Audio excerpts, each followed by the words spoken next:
ஸ்ரீராம் ஜெய ராம் ஜெய ஜெய ராம். அனைவருக்கும் நமஸ்காரம். ராமாயண மாதத்தை கொண்டாடுவோம் அப்படின்ற நிகழ்ச்சியில போன வீடியோல நம்ம பாலகாண்டம் பார்த்தோம். இந்த வீடியோல நம்ம அயோத்தியா காண்டம் பார்க்க போறோம். அயோத்தியா காண்டத்தை நம்மளுக்காக சொற்பொழிவாற்ற வந்துள்ளவர் ஸ்ரீமதி வசந்தா தேவராஜன் மாமி அவர்கள். ரொம்ப அழகா அயோத்தியா காண்டத்தை விவரணம் பண்ணியிருக்கா. எல்லாரும் தயவு செஞ்சு முழுமையாக இந்த வீடியோவை பார்க்குமாறு தாழ்மையுடன் கேட்டுக்கொள்கிறேன். அஸ்மத் குருபியோ நமக. ஸ்ரீமதே ரங்கராமானுஜ மகாதேசிகாய நமக. ஸ்ரீமதே வராக மகாதேசிகாய நமக. அடியேன் வசந்தா தேவராஜன். ஆடி மாதம் ராமாயண மாதமாக கருதப்படுகிறது. அயவதனா ஸ்கூல் மேலாளர் திருமதி ஜனனி அவர்கள் இதனை விசேஷமாக கொண்டாட ராமாயண சொற்பொழிவுகள் ஏற்பாடு செய்துள்ளார். அதில் சிறுமதி கொண்ட அடியேனுக்கும் ஒரு பங்கு கொடுத்ததற்கு அவளுக்கு என் நெஞ்சார்ந்த வணக்கங்களும் நன்றிகளும். அணிலின் கைங்கரியமாக அடியேன் அயோத்தியா காண்ட வர்ணனை கம்பர் வான்மீகி ஆழ்வார்கள் சொன்னதை அடி ஒற்றி கூற முற்பட்டுள்ளேன். பிழையாவும் அடியேன் சிறுமதியால் மட்டுமே. ஆசிரியர்கள் அடியேனை ஊக்குவிக்க வேண்டி தொடர்கின்றேன். கடவுள் வாழ்த்து. வான் நின்று இழிந்து வரம்பு இகந்த மாபூதத்தின் வைப்பு எங்கும் ஊனும் உயிரும் உணர்வும் போல் உள்ளும் புறத்தும் உளன் என்ப கூனும் சிறிய கோ தாயும் கொடுமை இழைப்ப கோல் துறந்து காணும் கடலும் கடந்து இமையோர் இடுக்கண் தீர்த்த கழல் வேந்தனே. கம்பர் வந்து இந்த அயோத்தியா காண்டத்தின் சிறப்பினையே இதில் கொண்டு வந்து விட்டார். அவர் ராமனை பகவானாகவே பார்க்கிறார். நிலம் காடு கடல்களை கடைந்து தீயவனை கொன்று துன்பங்கள் தீர கூனி கைகேயி ஆகியோரின் செயல்களால் அரசாட்சியை விட்டு வெளிவந்த ராமனே உன் கழலே எங்களுக்கு துணை என்கிறார். இனி ராமாயணத்தில் அயோத்தியா காண்டம் 4 சகோதரர்களின் குணவிசேஷங்களை அளிக்கும் காண்டம். தனது பட்டம் தன்னை தம்பியருக்கு தந்து மகிழும் தமையன். தமையனார் வருமளவு விரதமாகவே தவசு புரியும் தம்பிகள். தமையனுடன் அவன் நிழலாய் கானகம் செல்லும் ஓர் இளவல். இக்காண்டத்தில் 4 சகோதரர்களின் நன்மைகள், அவர்களது குணாதிசயங்கள் வெளிவருகின்றன. பாலகாண்டத்தில் சீதையின் கரம் பற்றி தோற்றமாய் நின்ற சுடராய் பரசுராம கர்வம் அழித்து மனதுக்கினியானாய் அயோத்தி வந்தடைந்தனர் ஸ்ரீ சீதாராமர் தன் உடன்பிறப்புகளுடன். அயோத்தி முற்றும் அடைந்த குலவிளக்கை ஆரவாரத்துடன் வரவேற்றனர் அயோத்தி நகர் மக்கள். ராமனை அரியணையில் அமர்த்தும் தருணம் என தயரதன் தன் சபையை கூட்டுகின்றான். அதற்கு முன் பரதன் தன் மாமன் தேசமான கயக்கைய நாட்டிற்கு செல்ல விழைய பகவத கைங்கரியத்தினை உதறி பாகவதனான பரதனுக்கு சேவை செய்ய உடன் செல்கின்றான் சத்ருகுணன். பிறப்பென்னும் பேதமை நீங்க சிறப்பென்னும் செம்பொருள் காண்பது அறிவு என்று வள்ளுவரின் வாக்கியை மெய்ப்படுத்த ராமனுக்கு பட்டம் சூட்ட விரும்பி எல்லோரையும் கூப்பிடுகிறான். அரசவையில் குலகுருவும் இருக்கிறார். அவரும் இதனை ஆமோதித்து கற்று உணர்ந்தோருக்கு தர்மமும் இது தக்கதே நினைத்தனை தகவோய் என்று கூறார். ஜானகியின் குணங்களும் மிக உன்னதமானது. பூமியின் பொறுமை கொண்டவள் அவள். ராமனும் சிறந்தவனாக கருதப்படுவதால் தயரதனே உனது முடிவு சரியானதே என்று சொல்கிறார் குலகுரு. மக்களை கேட்க அவர்களும் இச்சாமோகி மகாபாகும் ரகுவீரம் மகாபலம் கஜேன மகதாயாந்தம் ராமம் சத்ரா விருதானனம் பிரியவாதி ச பூதானாம் சத்தியவாதி ச ராகவக என்று ராமனின் குணநலன்களை கூறி இப்பேற்பட்ட குணவான் தங்களுக்கு மன்னனாவதில் மிக்க சந்தோஷம் என்று கூற தயரதனும் ஈன்ற பொழுதின் பெருசுவக்கம் தன் மகனை சான்றோன் என கேட்ட தாய் என்று பெருமிதமடைந்து குலகுருவிடம் பட்டாபிஷேகத்திற்கு நாள் பார்க்க சொல்கிறான். ராமனும் தன் கடமை உணர்ந்து ஒப்புக்கொள்கிறான். பட்டத்து ராணிகளும் மகிழ்வுறுகிறார்கள். பாசம் இருப்பினும் ராமனிடம் உள்ள நேசத்தில் ஆனந்தத்தில் மக்கள் ஆடினர் பாடினர் உகந்தாளித்தனர். அயோத்தி நகரே விழாக்கோலம் பூண்டது. இது இவ்வாறு இருக்க கைகேயின் பணிப்பெண் தீய எண்ணம் கொண்டு கைகேயின் மனத்தில் நஞ்சை விதைக்கின்றாள்.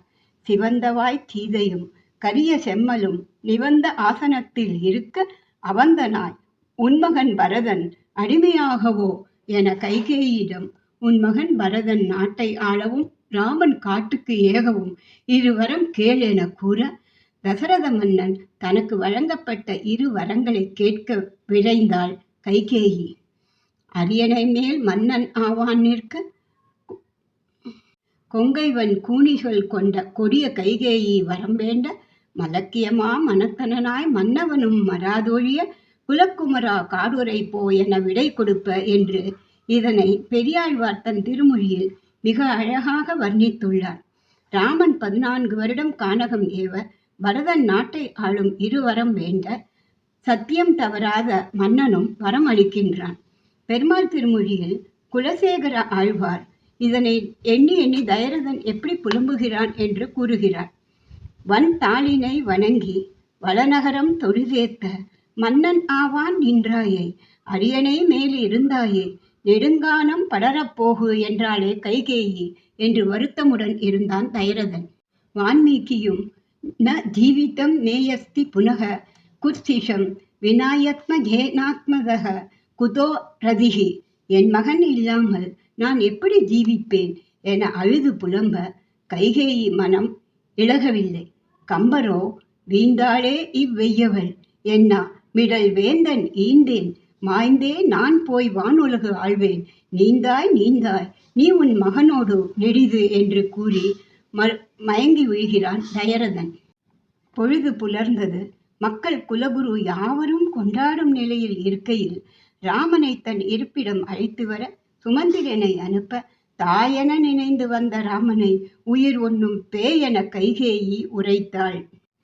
ஆழிசூழ் உலகெல்லாம் பரதனாள நீ போய் தாழிரும் சடைகள் தாங்கி அருந்தவம் மேற்கொண்டு 7 ஆண்டில் வா என அரசனின் ஆணை இது என கூறுகிறாள். இந்த சொற்கேட்டு அரும்பெரும் குணம் கொண்ட ராமனின் முகம் அப்பொழுது அலர்ந்த செந்தாமரையையும் வென்றது என்று கூறுகிறார் கம்பர். ராமன் கைகேயியிடம் கூறுகிறான், அரசன் பணி அது அன்று ஆயினும் தாயினை கட்டளை இது என்று கூறினாலும் இதை நான் மறுக்க மாட்டேன். என் பின்னவன் பெரும் செல்வம் நான் பெற்றதே ஆகும். இதைவிட சிறந்த பேறு எனக்கு உண்டோ, இன்றே காடு ஏகுகின்றேன் என்று விடையும் கொண்டேன் என்று சிறிதும் வருத்தம் காட்டாமல் அவள் அறையை விட்டு அகன்றான். பெற்றவள் கோசலைக்கு செய்தி செல்கிறது. துடித்து போகிவிடுகிறாள். பொன்னொரு நறுமேனி புழுதுபடிந்து கிடப்பதோ, சந்தனம் கமழும் மார்பு சகதியில் கிடக்கிறதே என்று கூறி வருந்தி என்ன செய்வது என்று தெரியாமல் அழுகிறாள். வீட்டிற்கு எட்டிய செய்தி நாட்டுக்கும் பரவியது. மங்கள ஒலி மயங்கியது. மகிழ்ச்சி மக்களிடம் இருந்து நீங்கியது. லக்ஷ்மணனும் கோபமுறுகிறான். அப்பொழுது ராமர் கூறுகிறார், மதியின் பிழை அன்று, மகன் பிழை அன்று, விதியின் பிழை இது என்று கூறி புறப்படுகிறான் ஸ்ரீராமன். பெருமாள் திருமொழியில் இதனை மிக அழகாக வர்ணிக்கிறார் ஆழ்வார். வெவ்வாயேன் வெவ்வுரை கேட்டு இருநிலத்தை வேண்டாது விரைத்து, வென்றி மைவாய களிரொழிந்து தேரொழிந்து மாவொழிந்து, வனமே மேவி நெய்வாய வேல் நெடுங்கண் நேரிழையும் இளங்கோவும் பின்பு போக வனமே ஏகினரே என்று கூறுகிறார். என்னையும் என் மெய்யுரையும் மெய்யாக கொண்டு வனம் புகுந்தாயே ராமா என்று வருந்தி வானேகிறான் தயரதனும். லக்ஷ்மணன் தானும் காட்டுக்கு வருவேன் என்று கூற ராமன் மறுக்கிறான். அதற்கு லக்ஷ்மணன், மீனும் குவளையும் நீரில்தான் வாழும், ஏனைய உயிர்களும் அவையவை வாழும் இடம் இவை என தேர்ந்தெடுத்து வாழ்ந்து கொண்டிருக்கின்றன. அதனால் நீ என்னை ஒதுக்கவும் முடியாது, ஒட்டிய உறவுடைய என்னையும் நீ வெட்டி தள்ள முடியாது, உன் மனைவியையும் நீ ஒதுக்க முடியாது, நீ இல்லாமல் நான் வாழ முடியாது, சீதையும் உன்னை விட்டு பிரிந்து வாழ முடியாது, இது எங்கள் நிலை என்று திறமாக கூறுகிறான். சீதையும், என் ஒருத்திக்குத்தான் இவ்வளவு பெரிய காட்டில் இடமில்லையா என்று கூறுகிறாள். அன்பின் அழைப்பிற்கு அவன் அடிபணிந்தான். அதற்கு மேல் பேசுவதை நிறுத்தி கொண்டான். சீரை சுற்றிய திருமகள் முன்னே நடந்தாள். காரை ஒத்தவன் அவளை தொடர்ந்தான். இவ்விருவர் பின்னால் இலக்குவன் நடந்தான். ராமன் தாயாரை கைகூப்பி தொழுது இறுதி வணக்கம் செலுத்தினான். மகனையும் மருமகனையும் அவர்கள் வாழ்த்தி அனுப்பினர். லக்குவனரை புகழ்ந்து பேசினர். ராமன் தாயாரை அரிதில் பிரிந்து வசிஷ்டரை வணங்கி பின் தேர் ஒன்றில் காடு செல்ல கிளம்பினான்.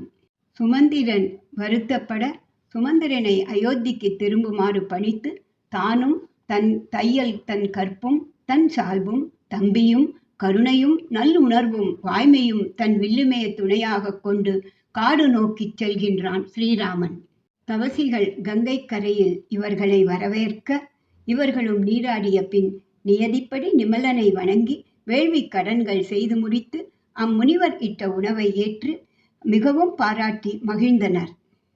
கங்கை கரையை கடந்து செல்ல குகனுடன் தோழமை பூண்டு பிறந்தவர் 4 உன்னோடு 5 என உரைத்து கங்கை கரை கடக்க குகன் உதவினான்.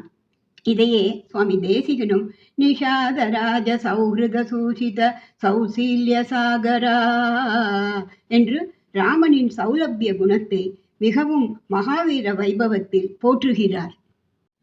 மூவரும் சித்திரக்கூடம் நோக்கிச் சென்று வழியில் பரத்வாஜர் ஆசிரமம் காணப்பட்டது. முனிவர் அவரை சந்திக்க ராமன் துன்பக் கதையை கேட்டு அன்புமொழி பேசி ஆதரவு காட்டினார். பரத்வாஜ முனி அருளுடன் சித்திரக்கூடம் சென்றடைந்தனர். வனம் போய் புக்கு காயோடு நீடு கனி உண்டு வியன் காண மரத்தின் மேல் கண்துயின்று சித்திரக்கூடத்தில் பர்ணசாலை அமைத்து தவ வாழ்க்கை தொடங்கினர் ராமலக்ஷ்மண சீத்தை. கல்லிலும் முள்ளிலும் சீத்தை நடப்பதை பார்த்து ராமன் கூறுகிறான், இன்னல் வரும்போது எதையும் தாங்கும் ஆற்றல் உண்டாகிறது. உலகில் பொருட்செல்வத்துக்கு அழிவு உண்டு. அறத்தின் அடிப்படையில் விளையக்கூடிய இன்பத்திற்கு நிகர் எதுவும் இல்லை. ஆட்சி நிலைப்பது அன்று, தவம்தான் நிலையானது என்று தத்துவம் பேசி மூவரும் இன்பமாக வாழ ஆரம்பித்தனர். இனி பரதன் வசிஷ்டரின் தூதருடன் அயோத்தி திரும்ப அங்குள்ள துயர சூழ்நிலை அறிய தாயை காண செல்ல அங்கு பேயுருவில் அவள் சொன்னது, தந்தை வானுலகம் ஏகிட தவத்தை நாடி தனையன் ராம சீத்தை லக்ஷ்மணருடன் வனமேகினார் என்று கூற நிலை குலைந்த பரதன் பாசம் விளைவித்த நாசத்தை அறிந்து கோசலை தாயாரின் அடிகளில் விழுந்து வணங்கச் செல்கிறான். பரதனுக்கும் இச்சூழ்ச்சியில் பங்கு உண்டு என்று தவறாக கருதினாள் அவள். பாலூட்டி வளர்த்த கைகேயி பழித்தந்து அழிப்பாள் என்று சிறிதும் எதிர்பார்க்கவில்லை. அமுது என நினைத்து ஆலகால நஞ்சை அவள் தந்துவிட்டாளே என்று மிகவும் வருத்தப்படுகிறான் பரதன். சூழ்ச்சிக்கு உடந்தையாய் நான் இருந்திருந்தால் நரகத்தின் கதவு எனக்காக திறந்திருக்கும். அக்கொடுமைக்கு நான் காரணம் அல்லன். அவள் வயிற்றில் பிறந்ததுதான் கொடுமை என்று பரதன் ஊறுகிறான். பட்டியலிட்டு கூறுகிறான். அறம் கெட முயன்றவன் அருளில் நெஞ்சினன் பிறன் கரை நின்றவன் பிறரை சீறினோன் துறந்த மாதவர்க்கு அருந்துயர் சூழ்ந்துளோன் வயிற்றில் பிறந்த குற்றமன்றி வேறறியேன் என்ற கூறி கௌசல்யாவை சமாதானப்படுத்துகிறான். பரதனில் ராமனைக் கண்டு கௌசல்யா மிகவும் மகிழ்ச்சி உற்றாள். பித்ரு காரியங்கள் எல்லாம் முடிந்து பரதனை நாடாள குலகுரு அழைக்கிறார். 3 உலகினுக்கும் ஓர் முதல்வனாய் முதல்வன் தோன்றினான் இருக்க யான் மகுடம் சூடுவது சான்றவர் உரை தர்மம் அன்றே என்று கூறினான். தியாகராஜர் இதனையே நிதிச்சால சுகமா ராமுனி சந்நிதி சேவ சுகமா என்பதைப் போல் வனமேகி ராமனை அரசாள அழைத்து வர நாம் எல்லோரும் போகலாம் என்று கூறுகிறான் பரதன். தனி ஒருவனால் இதனை சாதிக்க முடியாது. ராமன் திரும்பி வரும்போது அரச மரியாதையோடு தான் வரவேண்டும் என்று கூறி அவனை பேரரசனாக பார்க்க வேண்டும் என்று 4 வகை படையும் தொடர்ந்து வரவேண்டும் என்று ஆணையிடுகிறான். ஆழியை உருட்டியும் அறங்கள் பற்றியும் ஏழினோடு ஏழெனும் உலகம் அஞ்சினும் வாடிய நின் புகழ் என வாழ்த்தினர் யாவரும். பரதன் சேனையுடன் கங்கை கரையை அடைந்து பொழுது வஞ்சனையால் அரசு வவ்விய மன்னர் இங்கு ஏன் என்று கோபம் கொண்ட குகனும் மரவுரி ஆடையும் மாசடைந்த மேனியும் துயருற்ற வதனமும் கொண்ட பரதனைக் கண்டு தாயுரை கொண்டு தந்தை உதவிய தீவினை என துறந்த பரதனின் தன்மைக்கு 1000 ராமர் ஒப்பரோ என புகழ்ந்து தள்ளினார். அனைவரும் ராமன் இருக்கும் இடம் அடைந்தனர். கூனி படைத்த கைகேயி மாய்ந்து விட்டாள். மாகயத்தி என்ற பேசப்பட்ட தீமை அவளிடமிருந்து நீங்கிவிட்டது. 3 ஒருத்தியாய் மாறி எல்லோரும் சேர்ந்து ராமனை அழைத்து வருவோம் என்று உறுதியோடு புறப்பட்டனர். பரத்வாஜர் ஆசிரமத்திற்கு வருகிறார்கள். பரத்வாஜரும் ஆழ்வதை விட்டு காட்டுக்கு ஏன் வந்தாய் என்று கேட்க மாழ்வதற்கு வழி தேடி வந்துள்ளேன். முறை தவறி எனக்கு தந்த ஆட்சியை நிறைமனத்தோடு ராமன் ஏற்றுக்கொள்ள வேண்டுவதற்காக வந்தேன். அவன் ஏற்றுக்கொள்ளாவிட்டால் யான் மாழ்வது உறுதி என்று பரதன் கூறுகிறான். முனிவரும் அவர்களுக்கு ஆசி கூறி ராமனிடம் அனுப்புகிறார். லக்குவன் இந்த சேனையைக் கண்டு ஆத்திரம் கொள்கிறான். முகனைப் போலவே அவனும் பரதன் படை கொண்டு தாக்க வந்திருக்கிறான் என்று தவறாக நினைத்து விடுகிறான்.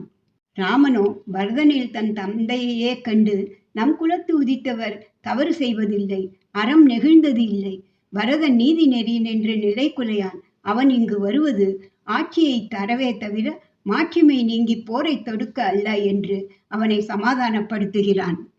உன் அருளை நீத்து முறைமையை துறந்து இங்கு வந்து விட்டாயே ராமா என்று பரதன் அவரது கால்களில் விழுந்து வணங்கினான். ராமரும் பரதனை பற்றி வானேகிய செய்தியை சொல்லி எல்லோரும் துயருற்று பின்பு குலகுரு வழிகாட்டுதலில் தந்தைக்கு ஈமன் கடன்கள் எல்லாம் செய்து முடித்தனர். தந்தை செய்த தவறும் தாய் செய்த கேடும் நீ ஆட்சி ஏற்றால் மாறும் என்று அரசாள அழைக்கின்றான் பரதன். தந்தை எனக்கிட்ட கட்டளை 14 ஆண்டுகள் வனவாசம் செய்ய வேண்டும் என்பது. தாழிரும் தடைகள் தாங்கி கடுந்தவம் மேற்கொண்டு பூமி வெங்கானம் நன்னி புண்ணிய நதிகள் ஆடி திரும்பி வருக என்ற சொல்லு என்னாகும்? 14 ஆண்டுகள் பொறுத்துக்கொள்.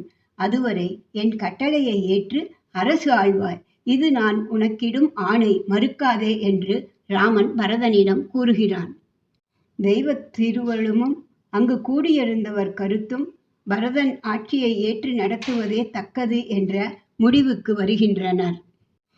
குறிப்பிட்ட ஆண்டுகள் 14 முடிந்ததும் நீ அங்கு வந்து சேர வேண்டும். ஒரு நாள் தாமதமானாலும் நெருப்பில் விழுந்து உயிர் துறப்பேன் என்கிறான் பரதன். ராமனும் உறுதிமொழி கூறுகிறான். அதற்கு மேல் பேச முடியாமல் நின் திருவடி நிலைகளை ஈக என்று கேட்டான். ராமன் தன் பாதுகைகள் 2ஐயும் அவனுக்கு தந்தான்.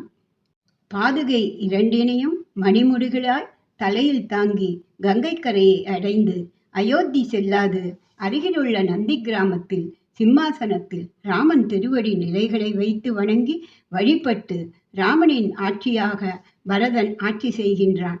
சுவாமி தேசிகன் இதனை பிரணத வரத முகுடதட சூக்கடித்த பாதுகாக்ராயிஷேக நிர்வரித சர்வலோக யோகக்ஷேமா என்று கூறுகிறார். மகாவீர வைபவத்தில் தந்தை சொல் காத்து சரணாகதன் பரதனுக்கு உன் உயரிய பாதுகையை அரசாக அளித்த எங்கள் யோகக்ஷேம ராமா என்று அவன் புகழ் பாடுகிறார் சுவாமி தேசிகனும்.